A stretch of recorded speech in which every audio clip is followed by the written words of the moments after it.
नमस्कार, हमारे खास कार्यक्रम में आपका स्वागत है। मैं हूं आपके साथ विजेंद्र। आज संसद पर छिड़े संग्राम पर चर्चा करेंगे। देश की राजनीति इन दिनों नए संसद भवन के इर्द गिर्द घूमती नजर आ रही है।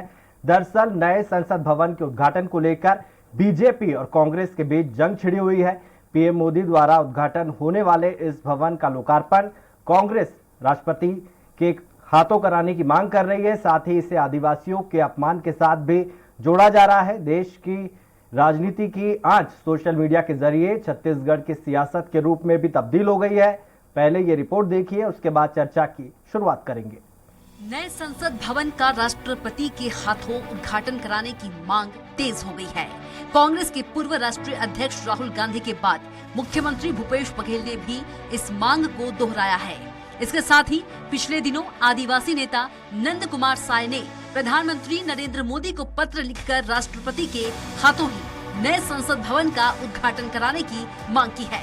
मुख्यमंत्री भूपेश बघेल ने कहा कि राहुल गांधी ने बिल्कुल ठीक कहा है, भाजपा आदिवासियों का अपमान करती है, यह जग जाहिर है।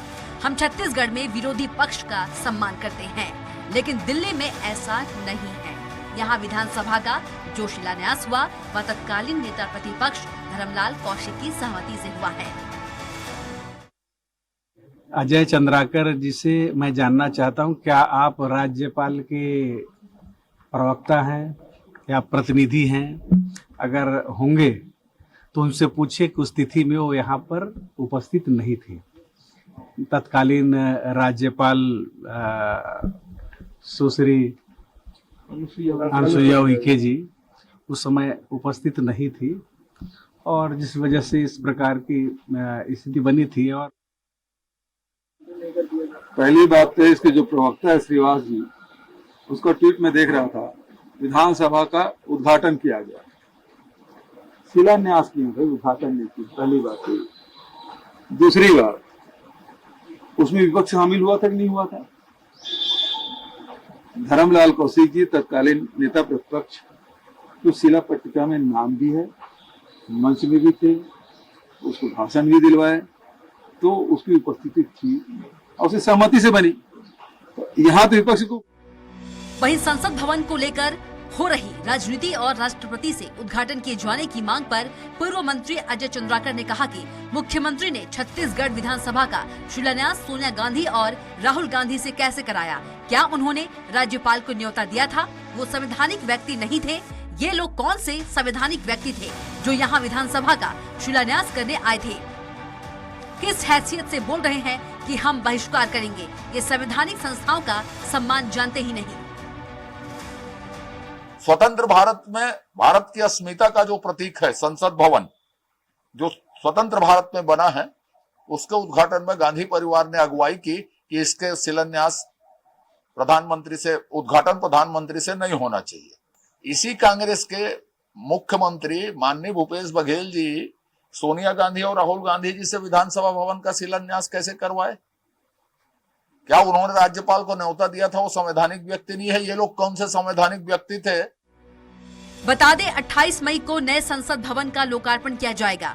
नई संसद की लोकसभा में 888 सदस्य और राज्यसभा में 384 सदस्यों के बैठने की व्यवस्था की गई है। संसद की नई इमारत सेंट्रल विस्टा प्रोजेक्ट का हिस्सा है। लोकसभा अध्यक्ष के आग्रह अनुरूप प्रधानमंत्री इस नए संसद भवन का लोकार्पण करेंगे, लेकिन विपक्षी दल लगातार केंद्र सरकार पर आरोप लगाते हुए राष्ट्रपति से इस भवन को लोकार्पित कराने की मांग कर रही है। ऐसा लगता है कि संसद भवन उद्घाटन का यह मामला अब आदिवासियों के सम्मान और अपमान का मसला बन गया है।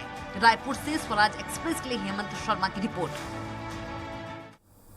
इस मसले पर चर्चा के लिए हमारे साथ 3 खास मेहमान मौजूद हैं।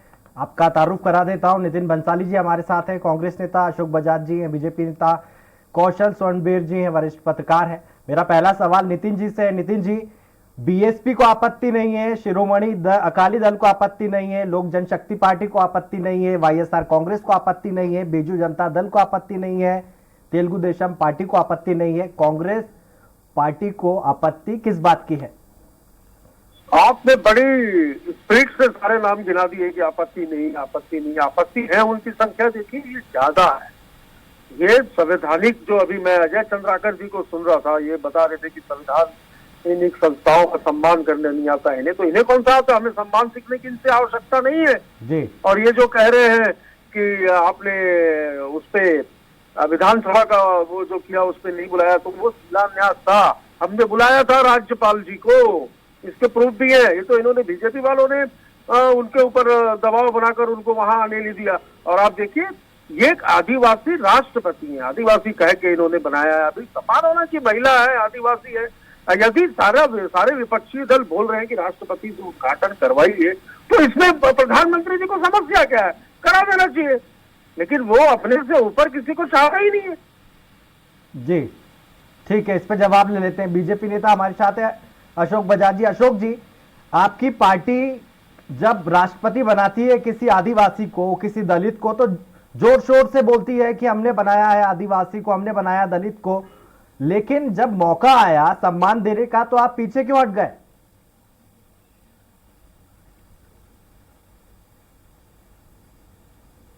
नहीं, अगर माननीय नरेंद्र मोदी जी संसद भवन का अगर लोकार्पण कर रहे हैं, नए संसद भवन का, तो इसमें किसी का अपमान का प्रश्न ही कहां से आ गया? ये कांग्रेस प्रवक्ता महोदय इसको अपमान मान रहे हैं, तो कम से कम ये जान लें कि भारतीय जनता पार्टी ही आदिवासियों का सम्मान करती है, आदिवासी महिला का उन्होंने सम्मान किया है। और आगे होता क्या है आप देखिएगा कि कैसे उनका सम्मान बढ़ने वाला है, ये भी आप देखिएगा। इसमें किसी के अपमान वाली बात नहीं है। ये तो देश के लिए खुशी की बात है कि नया भवन बन रहा है जी, और इस नए भवन में एक शेंगोल स्थापित हो रहा है, जो हमारे आजादी के समय का एक ऐतिहासिक प्रतीक है जी। ये हमारे देश के लिए खुशी की बात है कि अपना एक संसद भवन इस अमृत काल में बन रहा है। नहीं तो अभी तक अंग्रेजों के बनाए हुए भवन में ये संसद भवन चल रहा था, लेकिन आज अपना भवन बन गया। और इस भवन को इतनी जल्दी बनाया गया कि 2020 में स्वीकृत हुआ और 23 में बनकर तैयार हो गया और 65,000 वर्ग मीटर में बना है, जिसकी लागत 970 करोड़ रुपया है। और इनके समय में डॉक्टर मनमोहन सिंह सरकार में इसी संसद भवन के लिए 35,000 वर्ग मीटर के लिए 3,000 करोड़ रुपए का प्रावधान किया गया था और क्षेत्रफल दोगुना हो गया और रकम चौथाई हो गई। ये तो खुशी होनी चाहिए सबको। ठीक है। इस पे मैं अब रिएक्शन के लिए जाऊंगा कौशल जी के पास। कौशल जी, आपने दोनों को सुना, बीजेपी को, कांग्रेस को। क्या ये नरेंद्र मोदी का विरोध है या सिर्फ विरोध करने के लिए विरोध है, या ये एक तर्कसंगत विरोध है?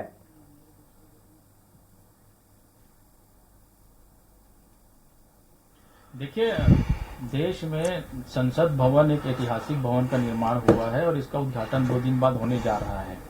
कहीं न कहीं ये पूरे देश के लिए गौरव की बात है, लेकिन जिस तरह से विरोध हो रहा है कि राष्ट्रपति के हाथों इसका उद्घाटन करवाया जाना चाहिए, तो निश्चित तौर पे कहीं न कहीं संवैधानिक प्रमुख भी हैं, वो तो मुझे ऐसा लगता है कि विरोध कोई सिर्फ विरोध करने के लिए नहीं है, जिनाइन बात है कि इस तरह की चीजें होनी चाहिए यदि नियम कायदे कानून में है। लेकिन यदि प्रधानमंत्री जी भी कर रहे हैं तो मुझे लगता है कि राष्ट्रपति जी को आमंत्रित उसमें किया जाना चाहिए, क्योंकि ये सवाल भी उठ रहा है कि जो संवैधानिक प्रमुख है, जहां से जिस संसद से देश को चलाने के नियम कायदे कानून बनाए जाएंगे, उसको शुरू से ही विवादों में नहीं डालना चाहिए। क्योंकि आप देखेंगे कि जो भी देश का कानून बनेगा उसी संसद से बनेगा, जो नया संसद उद्घाटन होने जा रहा है 28 तारीख को। तो मुझे ऐसा लगता है कि इसमें विवाद की बजाय इसमें सही दिशा में पहल करनी चाहिए।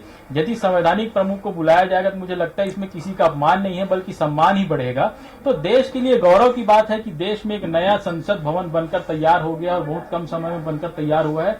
तो मुझे ऐसा लगता है कि इसको विवाद की नजरिए से नहीं देखा जाना चाहिए, बल्कि 20 दल यदि विरोध करें तो 25 दल समर्थन भी कर रहे हैं। तो जो विरोध और समर्थन की जो बात है, मुझे लगता है कि सभी राजनीतिक दलों को आपस में बैठकर सलाह मशवरा करके, क्योंकि उस संसद भवन में सभी बैठेंगे, जरूरी यदि आप विरोध कर रहे हैं तो कल यदि संसद सत्र शुरू होगा तो क्या विपक्षी दल वहां नहीं जाएंगे? निश्चित तौर पर जाएंगे। तो मुझे ऐसा लगता है कि इस मसले पर सलाह मशवरा करके आपसी सामंजस्य, 2 दिन का समय बचा हुआ है, इसको विवाद न करते, मुझे लगता है कि इसको सही दिशा में पहल करनी जी। चाहिए और इसको सकारात्मक ठीक दृष्टि है, से आऊंगा देखा आपके जाना पास, चाहिए। वापस आऊंगा। नितिन भाई क्या आप मुझे सुन पा हाँ रहे हैं? जोड़िए। नितिन भाई क्या आप मुझे सुन पा रहे हैं? ठीक है, मैं रुक करूंगा अशोक जी का। अशोक जी, आपकी पार्टी का एक नारा है सबका साथ सबका विकास, एक भारत हेलो। श्रेष्ठ भारत। जब आप विपक्ष को ही साथ में लेकर नहीं चल पा रहे हैं तो देश को हाँ, करिए। साथ में लेकर कैसे चलेंगे? करो ना भाई। अशोक जी,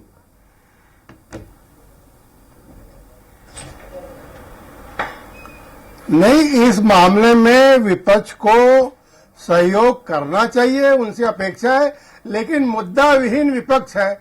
कोई मोदी के खिलाफ कोई इनको मुद्दा नहीं मिल रहा है। मोदी जी जा रहे हैं ऑस्ट्रेलिया में डंका बजा रहे हैं, मोदी जी अमेरिका में जाकर डंका बजा रहे हैं, विदेशों में जा रहे हैं, पाकिस्तान जैसे देश में मोदी मोदी के नारे लग रहे हैं और इनको चिढ़ हो रही है। और एक किसी शुभ काम के लिए, पवित्र काम के लिए ये उसको कलंकित करने का काम, ये उसको विवादित बनाने का काम कर रहे हैं। ये बताइए, छत्तीसगढ़ में जब विधानसभा भवन का शिलान्यास किया गया तो सोनिया गांधी जी कौन से संवैधानिक पद में थी? किस प्रदेश की आदिवासी है वो जिससे इन्होंने करवाया? और जबकि यहाँ ऑलरेडी राज्यपाल महोदया थी, आदिवासी महिला, राज्यपाल से क्यों नहीं करवाया इन्होंने? और दो मुख्य अतिथि थे, राहुल गांधी जी और सोनिया गांधी जी, दोनों ने उसका शिलान्यास किया। यह अचंभे वाली बात है। संवैधानिक संस्थाओं का इस ढंग से अपमान पहले कभी नहीं हुआ, लेकिन ये देखिए किस तरह से हो रहा है। ठीक तो है, जो लोग ऐसा किए हैं वही लोग आज प्रधानमंत्री पर आज उंगली उठा रहे हैं। तो ये तो केवल मुद्दा विहीन विपक्ष का परिचय है। आऊंगा आपके पास। इनके नितिन जी पास हमारे कोई साथ मुद्दा जुड़ गए। नहीं है। नितिन जी, हर बात ये पर जो संसद मोदी जी भवन का बना है, विरोध करना ये बीजेपी एकमात्र के चंदे इनका से नहीं कर्तव्य बना रह गया है, ये जनता के टैक्स से बना है। सर, आप विपक्ष में हैं, 50 साल आपकी पार्टी ने राज किया है देश पर, आगे भी आप जाके राज करेंगे। मोदी जी हमेशा नहीं रहने वाले, बीजेपी हमेशा सत्ता में नहीं रहेगी, आपकी पार्टी भी सत्ता में आ सकती है, सत्ता में पहले भी रही है। ऐसे में आपको तो वेलकम करना चाहिए ना इस स्टेप का। आपको भी वहां जाके देश चलाना है सर आगे जाकर। नितिन जी, मुझे ये समझाइए कि राष्ट्रपति जी को बुलाने में समस्या क्या है? सर्वोच्च पद पर बैठी महिला है, देश की आदिवासी महिला है। मैं तो सीधे तौर पर आरोप लगाऊंगा, अपमान है ये उनका जी। ये बार बार छत्तीसगढ़ की बात कर रहे हैं। बजाज जी, मैं सुन रहा था, कनेक्ट नहीं हो पाया था, लेकिन मैं अब जवाब देता हूं कि छत्तीसगढ़ में जब भूमि पूजन हुआ था विधानसभा परिसर का, तब बुलवाया गया था राज्यपाल मैडम को, तत्कालीन राज्यपाल मैडम को इसमें इनविटेशन भी गया था। इन्हीं लोगों ने और आरएसएस वालों ने दबाव बनाकर उनको आने के लिए वहां रोका गया। ये डबल अपमान है, ये दोबारा अपमान कर रहे हैं उसका कि किसी के कहने से अगर राज्यपाल नहीं आ रही है, ऐसा कहना एक घोर अपमान है। ये राज्यपाल की गरिमा के अनुकूल नहीं है ये बात। देखिए, आप अब उनके नाम पट्टिका में नाम लिखा क्या आपने? आप सोनिया गांधी शिलान्यास करा रहे हैं तो राज्यपाल कैसे आएगी? ये तो बताइए आप, ये कहाँ का प्रोटोकॉल है? ये कौन सा प्रोटोकॉल है कि विधानसभा अध्यक्ष का नाम नीचे है और सांसद का नाम ऊपर है? चरणदास महंत जी का नाम नीचे, चरणदास महंत का नाम नीचे और सांसद का नाम ऊपर है। आपके नाम पट्टिका में आपके स्पीकर आपकी पार्टी के है ना, विधानसभा की स्पीकर आपकी पार्टी के, विधानसभा के स्पीकर आपकी पार्टी के चरणदास महंत जी, उनका नाम नीचे है। ये प्रोटोकॉल देखिए, प्रोटोकॉल में सांसद ऊपर आएगा कि विधानसभा स्पीकर ऊपर आएगा? ये मुझे बता दीजिए, इस पे जवाब दे लेते हैं। फैसला हो जाना चाहिए। अशोक भाई, आपने प्रोटोकॉल का जिक्र करा। अशोक भाई, मेरा सवाल सुन लीजिए। प्रोटोकॉल, अशोक भाई मेरा सवाल, प्रोटोकॉल में प्रधानमंत्री से बड़ा पद होता है राष्ट्रपति का, देश का सर्वोच्च पद है सर। प्रोटोकॉल तो आपकी सरकार को फॉलो करना चाहिए था। ये मानते ही नहीं है। नहीं, ये तो प्रोटोकॉल वो अलग भी। यह छत्तीसगढ़ की नाम पट्टिका में लिखा गया है, नीचे है स्पीकर का नाम नीचे, सांसद का नाम ऊपर। ये इस ढंग से यहाँ पर लोकतांत्रिक मर्यादाओं का उल्लंघन हो रहा है। व्यवस्था ये छत्तीसगढ़ में हो रहा है, ये कांग्रेस पार्टी कर रही है, से कुछ नहीं होगा। और ये केवल विरोध करने का ढोंग कर रही है। बंद कीजिए, मुद्दा नहीं है इनके पास, बताए ना मुद्दा निकाल के। मुद्दे की लड़ाई लड़े, सिद्धांत की लड़ाई लड़े, उद्घाटन कर रहे हैं तो मोदी जी को उद्घाटन के लिए बुलाया गया तो वो क्या नहीं जाएंगे, क्या मना कर देंगे क्या? ये भी सोचने की बात है। हम सारे विपक्षीय दल मांग कर रहे हैं, भाई विपक्ष का सम्मान होना। अभी मोदी जी ने बोला वहां पे सारे विपक्षी मौजूद थे, तो भैया विपक्षियों का सम्मान होता है, विपक्षी मौजूद रहते हैं। आपने कहाँ सम्मान किया? अब संवैधानिक, अरे दुनिया में जिनका सम्मान हो रहा है, बात ही मत करो आप अशोक भैया, बात ही मत करो। घृणा करते हैं, संविधान का उनसे नफरत करते हैं आप लोगों ने, उनकी लोकप्रियता से आप चिढ़ते हैं।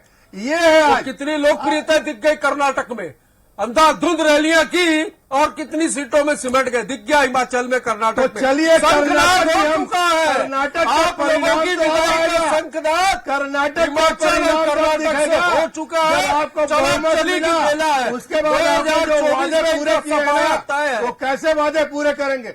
केवल आज देश को चुनाव परिणाम पर मत जाइए। दमन की जरूरत नहीं थी, देश को जरूरत थी रोटी कपड़ा और मकान की, महंगाई कम करने की जरूरत मांग उठ रही है, डीजल कम करने की जरूरत थी, आज बेरोजगारों को रोजगार देने की जरूरत थी।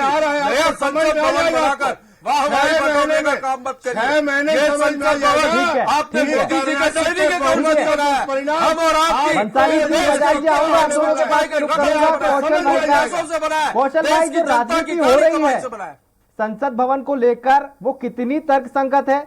क्योंकि पहले तो कांग्रेस ने बोला कि ये फिजूल खर्ची है, इसे बनाना नहीं चाहिए। जब कांग्रेस ने कहा कि इसको बनाना ही नहीं चाहिए, ऐसे में कौन उद्घाटन कर रहा है? इससे कांग्रेस को क्यों फर्क पड़ रहा है? कौशल भाई,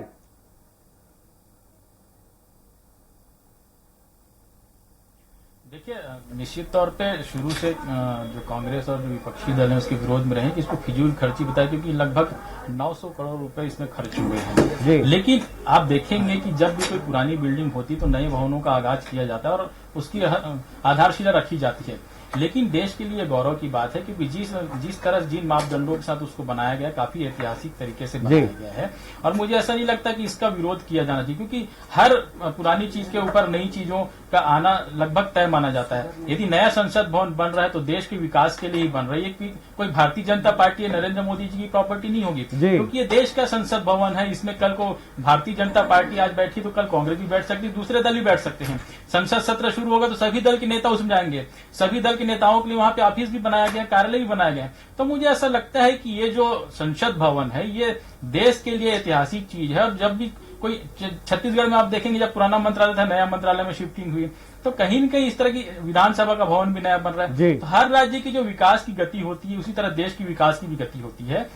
तो कहीं न कहीं जो भवन का जो निर्माण है, निर्माण की जो प्रक्रिया है उसको आगे बढ़ाने में मुझे लगता है कोई कहीं गलत नहीं है। लेकिन जिस तरह से राजनीतिक विरोध हो रहे हैं, 20 दल साथ में है, 25 दल विपक्ष में है, तो कहीं न कहीं ये सिर्फ एनडीए और यूपीए की तरह का मामला चल रहा है। लेकिन मुझे ऐसा लगता है कि संसद भवन का विरोध नहीं करने के बजाय इस पर क्या हो सकता है, यदि संवैधानिक प्रमुख से उद्घाटन कराया जाना नियम में है तो मुझे लगता है कि इसको कराया जाना चाहिए।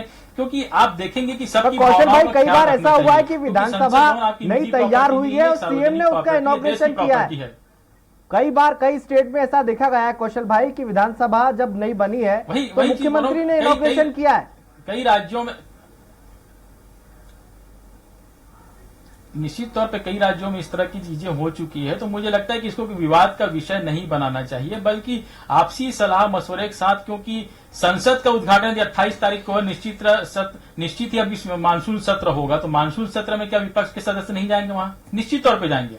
तो इस तरह का विरोध क्यों? विरोध का एक लिमिट होना चाहिए। जो बात रख रहे हैं कि संवैधानिक प्रमुख को बुलाया जाना चाहिए, ठीक है कौशल भाई, आऊंगा आपके पास। नितिन जी, सलाह मशवरा किया जाना चाहिए जो देश के जो ऊपर में बैठे। ये आप विरोध करने के लिए विरोध कर रहे हैं, असल मुद्दा तो नरेंद्र मोदी है। आपको राष्ट्रपति से उद्घाटन नहीं करवाना है, आपको आपत्ति यह है कि आपको नरेंद्र मोदी का विरोध करना है, किसी भी कीमत पर करना है, बीजेपी कह रही है। हमें संविधान का सम्मान करना है, हमें संविधान का सम्मान करना है, हमें संवैधानिक संस्थाओं का, संवैधानिक पदों का सम्मान करना है। इसलिए हम ये विरोध कर रहे हैं। और विरोध जो है वो विपक्षी दलों की जो आप संख्या बता रहे थे, उससे कई ज्यादा है, जो समर्थन कर रहे हैं उससे ज्यादा विरोध जी कर रहे हैं। जी बिल्कुल। तो विपक्ष का सम्मान होना चाहिए, और ऐसा कोई कुछ ऐसा तो नहीं बोल रहे हैं कि आपको इतना बुरा लगे। भाई सीधी सी बात है, भाई संवैधानिक पद पे, जो सर्वोच्च पद पे, जो प्रधानमंत्री से ऊपर जो राष्ट्रपति बैठी और जो आदिवासी है, जो महिलाएं, सम्मान होना चाहिए उनके हाथों से। यदि नए संसद भवन का लोकार्पण होता है, उद्घाटन होता है, तो इसमें बुराई क्या है? हम तो यही चाह रहे हैं भाई, हर जगह मोदी मोदी मोदी। तो थोड़ा सा ये मोदियाबिंद की बीमारी का अपना इलाज भी करवा ले और हर चीज को मोदी के चश्मे से न देखे। आज देश में, वैसे तो फिर मैं ये कहूंगा कि नए संसद भवन से ज्यादा देश में जरूरत थी रोटी, कपड़ा और मकान की, महंगाई कम करने की, बेरोजगारी दूर करने की, गैस सिलेंडर के, पेट्रोल के, डीजल कम करने की।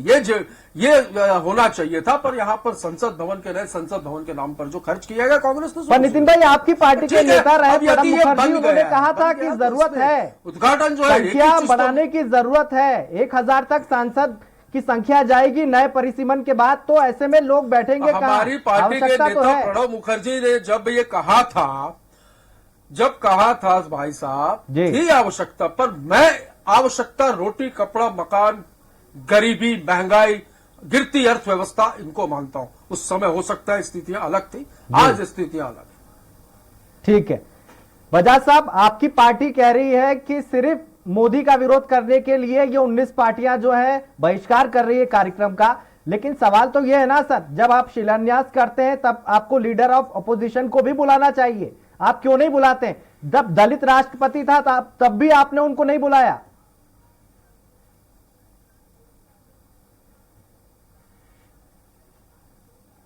देखिए, ये नया संसद भवन का लोकार्पण हो रहा है, बहुत शुभ मुहूर्त में हो रहा है, बहुत बड़ा शुभ कार्य हो रहा है, और इस मंगल कार्य में किसी तरह से विघ्न बाधा ना हो, इतना ध्यान रखना चाहिए। लेकिन ये जो कांग्रेस के नेता हैं, मुद्दा विहीन नेता हैं और निरर्थक इस पर, अरे भाई ये कानून की बात कर रहे हैं, किस कानून में लिखा है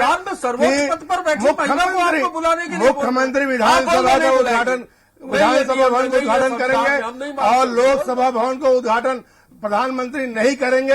ये किस किताब में लिखा है?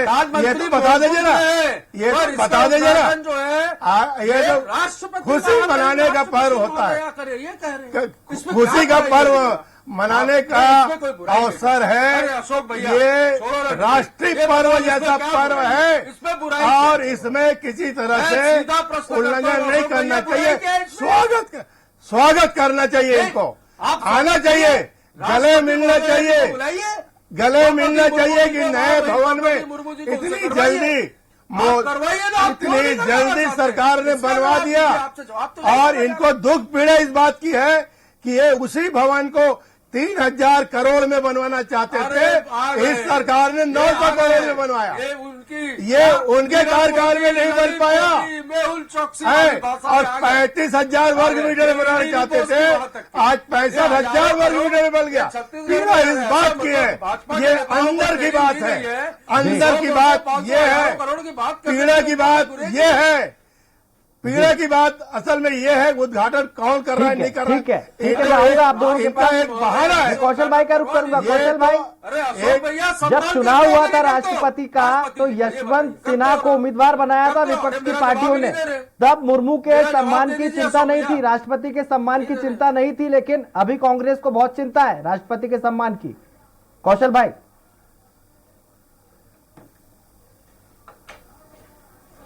देखिए, विपक्ष के होने के नाते निश्चित तौर पे प्रत्याशी के रूप में, राष्ट्रपति प्रत्याशी के रूप में यशवंत सिन्हा जी को जो एनडीए के घटक दल, यूपीए के घटक दल, उन्होंने खड़ा किया था। लेकिन जहां तक सम्मान और अपमान की बात है, मुझे ऐसा लगता है कि इसमें सम्मान और अपमान वाली बात नहीं है, क्योंकि जो भी राजनीतिक दल हैं, निश्चित तौर पर राष्ट्रपति का जो चुनाव है वो एक राय से होना चाहिए। मुझे ऐसा लगता है इसमें चुनाव जैसी कोई बात नहीं होनी चाहिए, बल्कि सर्वमान्य से राष्ट्रपति का मनोनयन होना चाहिए। लेकिन जिस तरह पिछले बार चुनाव की स्थिति है, इसके पहले भी चुनाव हुए हैं, कई बार चुनाव हुए हैं, लेकिन निश्चित तौर पे आपका कहना सही है कि उन्होंने आदिवासी प्रत्याशी के समय जो एक सिन्हा जी को उतारा था, तो उस समय भी भारतीय जनता पार्टी की जो नेता है और एनडीए की जो नेता, उन्होंने कहा था कि आदिवासियों का अपमान है। तो कहीं न कहीं आदिवासियों का अपमान उस समय जो भारतीय जनता पार्टी के समर्थक घटक दल उन्होंने उठाया था, वही उसी आदिवासियों का अपमान की बात आज कांग्रेस उठा रही है। तो कहीं न कहीं एक राजनीति का एक मुद्दा इसको मान सकते हैं। लेकिन जैसा कि आपने इंगित किया था कि जो पुराना संसद भवन निश्चित तौर पर उसमें 550 सीटों के लिए बनाया गया है, और ये संभावना जताई जा रही है कि जब नया परिसीमन होगा तो लगभग 900 से 1000 सांसद चुने जाएंगे जी। राज्यसभा में भी संख्या बल बढ़ेगा, तो निश्चित तौर पे नए भवन की आवश्यकता थी और इसी आवश्यकता को महसूस करते हुए इस भवन को बनाया गया है, क्योंकि 27-28 में परिसीमन होना तय है। तो उसके पहले मुझे ऐसा लगता है कि इसकी तैयारी शुरू से की गई थी और उसी तैयारी के तहत इसको अंजाम दिया गया है। जी, बहुत बहुत शुक्रिया आप तीनों का चर्चा में भाग लेने के लिए। नितिन जी हमारे साथ जुड़े हुए थे कांग्रेस पार्टी से, आपका बहुत बहुत शुक्रिया। बीजेपी से बजाज साहब जुड़े थे, आपका बहुत बहुत शुक्रिया। कौशल भाई एज अ पत्रकार हमारे साथ जुड़े थे, आपका बहुत बहुत शुक्रिया। नया संसद भवन बनकर तैयार है, जिसको लेकर विपक्ष के ज्यादातर दलों ने सरकार के खिलाफ मोर्चा खोल दिया है। पहले विपक्ष ने संसद भवन के निर्माण पर सवाल उठाए, फिर नए राष्ट्रीय चिन्ह में बने शेर पर विरोध किया, अब पीएम से उद्घाटन पर आपत्ति है। क्या विपक्ष विरोध करने के लिए विरोध कर रहा है या पीएम मोदी से उद्घाटन करवाना गलत है? ये हम आप पर छोड़ते हैं, आप तय कीजिए कौन सही है कौन गलत है। चर्चा मेरी आज के लिए इतना ही। आप देखते रहिए स्वराज एक्सप्रेस। नमस्कार।